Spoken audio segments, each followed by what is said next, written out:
રાજકોટ જિલ્લાના ધોરાજીમાં ધોરાજી નગરપાલિકાની ચૂંટણીમાં પૂર્વ ધારાસભ્ય લલિત વસોયાએ પરિવાર સાથે મતદાન કર્યું હતું। પૂર્વ ધારાસભ્ય લલિત વસોયા અને તેમના વૃદ્ધ માતા શાંતાબેન જસવંતભાઈ વસોયાએ 101 વર્ષે કર્યું હતું મતદાન। ધોરાજીમાં 2017 થી 2022 સુધી કોંગ્રેસ વિકાસના કાર્યો કર્યા છે। દાવા સાથે ધોરાજીમાં કોંગ્રેસની પાલિકા બનશે। ધોરાજીમાં 36 બેઠકો કોંગ્રેસ કબજે કરશે। જે કે સિંહ ગુજરાતી સાથે મતીન બાપુ સૈયદ ધોરાજી। આજે ધોરાજી નગરપાલિકાની સામાન્ય ચૂંટણીમાં મેં અને મારા પરિવારે સૌએ સાથે મતદાન કર્યું છે। 101 વર્ષના મારા માતુશ્રીએ એની જિંદગીમાં જેટલી ચૂંટણીઓ આવી છે દરેક ચૂંટણીઓની અંદર પણ મતદાન કર્યું છે। આજે પણ એમને હું મતદાન કરવા મારી સાથે લઈ આવ્યો હતો।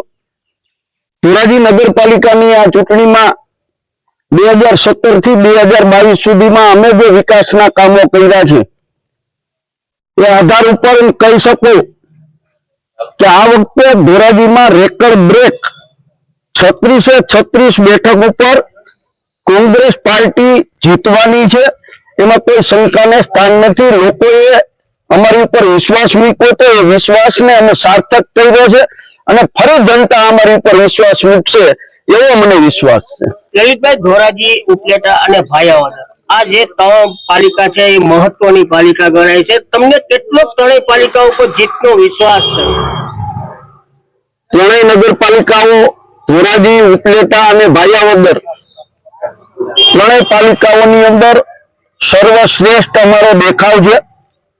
ભાયાવદરની અંદર પણ 2/3 થી વધારે બહુમતી કોંગ્રેસ પાર્ટી હાંસલ કરવાની છે।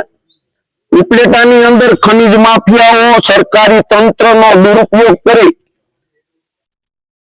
કોંગ્રેસ પાર્ટીના 6 જેટલા ઉમેદવારોના ફોર્મ પાછા ખેંચાવ્યા છે, પરંતુ ત્યાંના મતદારની અંદર જે આક્રોશ છે જોતા પણ મને લાગે છે કે ઉપલેટા નગરપાલિકાની અંદર પણ અમે ખૂબ સારો દેખાવ કરી શકીશું। ઉપલેટા પાલિકાની વાત કરીએ તો ઉપલેટા પાલિકામાં પહેલેથી જ 5 સીટ ઉપર ભાજપ છે તે બિનહરીફ થઈ ગયું છે, તો હવે તેને તમે કઈ રીતે જોવો છો?